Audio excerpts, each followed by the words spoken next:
La plupart des conseils sur le charisme sont complètement à côté de la plaque, mais pas tous. On va donc voir si ces 7 mythes sur le charisme qu'on voit partout sur les réseaux sociaux sont vrais ou si on nous a menti depuis le début. Il y a un raccourci qui est fait quasiment systématiquement entre le fait d'être séduisant et charismatique et le fait d'être dominant à la fois physiquement et mentalement. Et on va être clair, oui, la dominance, ça peut fonctionner comme modèle de charisme. Mais il existe aussi des dizaines de charismes différents qui pourraient peut-être et même probablement vous convenir beaucoup plus, parce qu'ils seraient beaucoup plus sains ou épanouissants pour vous.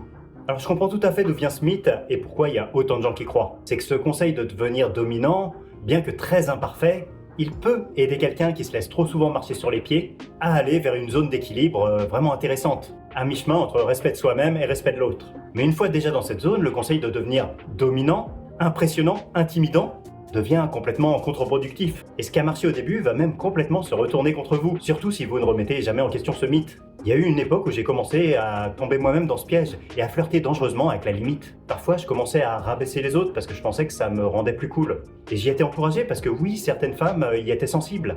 Mais au fond de moi, j'avais cette impression désagréable qu'elles m'appréciaient pas pour qui j'étais vraiment.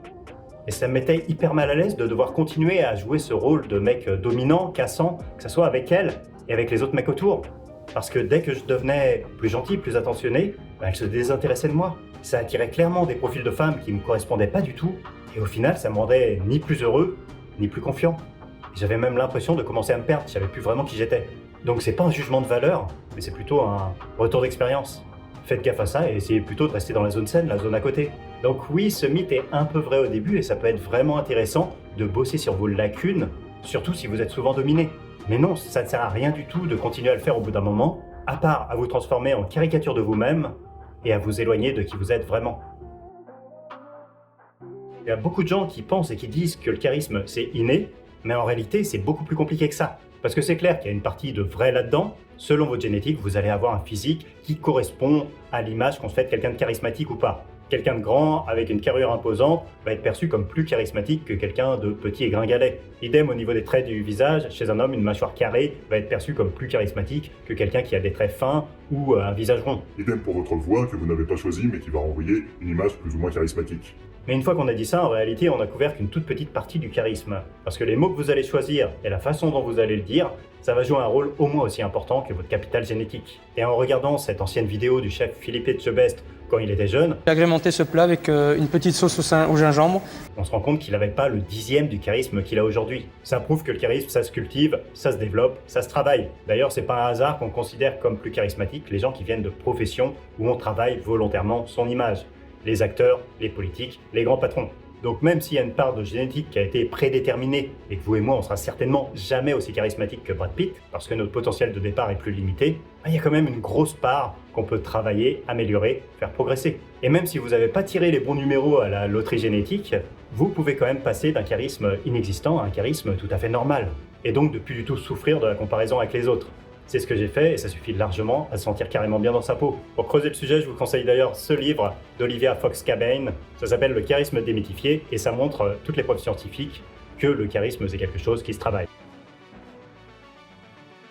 Quand on regarde des gens qu'on trouve très charismatiques, on a l'impression qu'ils n'ont jamais peur de rien, qu'ils savent toujours réagir de la bonne façon à la bonne situation, et on en déduit à tort qu'ils doutent jamais. Mais en réalité, c'est beaucoup plus subtil que ça. C'est plutôt que leur confiance en eux leur permet de ne pas paniquer en situation de stress et de rester calme dans ces moments-là pour prendre la meilleure décision possible. Donc oui, ces gens-là ont parfois peur comme vous et moi, mais leur peur ne les paralyse pas. Ils réussissent à agir calmement malgré la peur, ce qui donne l'impression à l'extérieur qu'ils n'ont jamais peur. Ce qu'il faut, c'est atteindre un seuil de confiance qui soit suffisant pour ne plus paniquer en situation de stress, et donc être plus lucide et prendre des meilleures décisions pour la suite. Alors que si on est timide et qu'on doute trop de nous, on va paniquer à la moindre sensation de stress, et on va souvent prendre la décision de fuir ou de ne rien faire parce qu'on est complètement paralysé par la situation. C'est une sorte d'instinct de survie qui va nous protéger à court terme, mais qui va nous pénaliser sur le long terme. Donc le charisme et la confiance n'enlèvent pas totalement la peur, mais ils en permettent une gestion plus juste, plus maîtrisée. Mais ça, c'est encore rien comparé au mythe suivant, et je suis sûr que vous avez peut-être déjà entendu ça.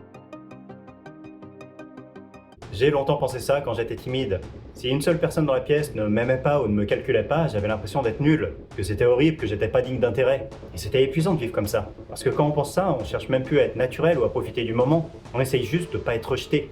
Avec le recul, il y avait deux petites erreurs de logique dans mon raisonnement. Et peut-être que vous aussi, vous êtes tombé dans ce piège sans vous en rendre compte. La première, c'est que mathématiquement, il faut pas du tout que tout le monde nous aime pour être heureux. Il suffit d'une seule personne qui vous aime suffisamment pour passer le reste de sa vie avec vous, et de quoi 10, 20 ou 30 potes qui vous adorent et qui vous suivent pendant des années.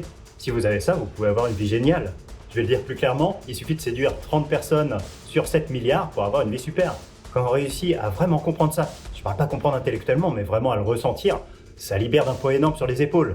On n'a plus la pression de vouloir plaire à tout le monde. Et la seconde erreur de logique, c'est que même les gens les plus charismatiques du monde, en fait, il y a des gens qui les aiment pas. Chaque star charismatique possède beaucoup de fans, mais aussi beaucoup de haters. C'est complètement inévitable et c'est normal. C'est même une des caractéristiques du charisme, c'est être soi-même à fond. Donc en étant soi-même à fond, on va plaire à fond à certains et on va déplaire à d'autres. Donc essayez pas de plaire à tout le monde ou d'être consensuel. Essayez d'être vous-même. Le vrai objectif, c'est pas d'être apprécié par tous. Le vrai objectif, c'est d'être suffisamment aligné avec vous-même, de montrer vos valeurs, vos qualités, pour que ces 30 personnes à peu près vous choisissent vraiment. Et si vous réussissez à avoir ça, je vous garantis que la vie des 7 milliards de personnes restantes, on s'en fiche un peu. Et en même temps, tout n'est pas faux dans ce mythe, parce que c'est vrai que le charisme, ça facilite la rencontre. Si on vous remarque, il y a quand même beaucoup plus de chances qu'on vous apprécie, qu'on ait envie de vous revoir, et derrière qu'il y ait une vraie connexion qui se crée. Donc oui, ce mythe contient encore une petite part de vérité, mais il passe à côté de l'essentiel. Visez d'être aussi charismatique que Brad Pitt ou Charlize Theron ou n'importe qui que vous appréciez. Quand on part de très bas, c'est comme se dire qu'on veut réussir à battre le record du monde du Usain Bolt alors qu'on n'a jamais fait de sport de notre vie. Et derrière de s'en vouloir quand on n'y arrive pas. Bah non, bien sûr qu'on n'arrivera sûrement pas à être dans le 1% des gens les plus charismatiques si, comme moi ou peut-être comme vous, on a été timide jusqu'à 25, 30 ou 40 ans. Mais juste déjà être dans un charisme normal ou un peu au-dessus de la moyenne, pouvoir parler à des inconnus et réussir à leur plaire, ça suffit largement à déjà avoir une vie très heureuse. Perso, ça me régale d'être à ce niveau normal de charisme, parce que je sais d'où je viens. Je reviens des tréfonds du manque de charisme dans ma période timide. Et cette progression vers un charisme normal, ça a complètement suffi à combler les manques que j'avais. Pour moi, c'était le manque affectif qui me rendait super triste. Donc pas besoin non plus de devenir aussi fort que Barack Obama pour commencer à avoir des amis et commencer à séduire. Et d'ailleurs, le seuil suffisant de charisme pour être heureux, épanoui et avoir une bonne vie sociale, il est beaucoup plus bas que ce qu'on pense. Les bénéfices du charisme sont déjà là sans avoir besoin de le pousser à fond. Le charisme, ce n'est pas on-off, et c'est tant mieux. Peut-être que vous-même, vous avez visé ce but de devenir extraverti. Parce que c'est vrai, une personne qui arrive à bien raconter les histoires, à prendre sa place, à faire rire les autres, à attirer l'attention de tout le monde, c'est charismatique. Mais encore une fois, c'est loin d'être le seul moyen d'être charismatique. Et certaines personnes plus introverties arrivent très bien à tirer leur épingle du jeu.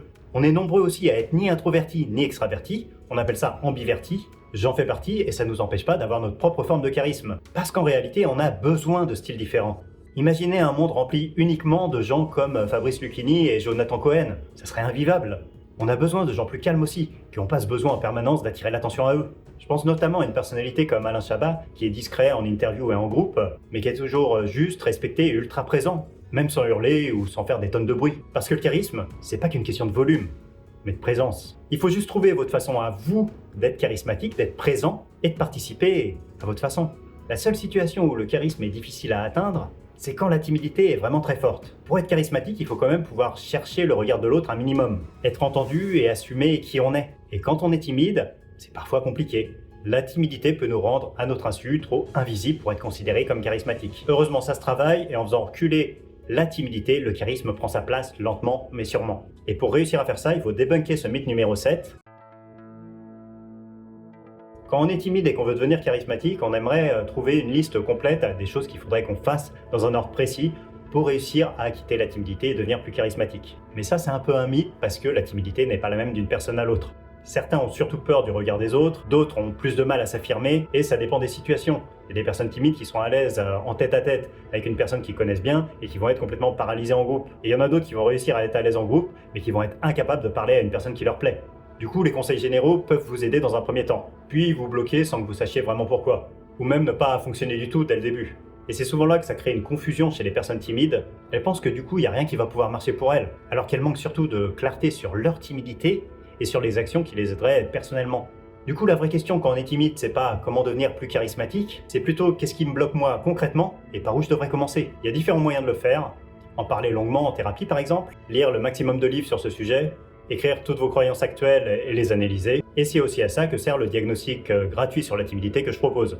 Ça prend 5 minutes à faire et ça vous évitera d'avancer à l'aveugle, parce que c'est ça qui fait perdre des années à beaucoup de timides. Le lien est juste là, sous la vidéo. Et dans tous les cas, prenez le temps d'observer ce qui se passe chez vous pour déterminer une première action concrète à réaliser. Le vrai charisme, c'est quelque chose qui se libère quand la timidité recule.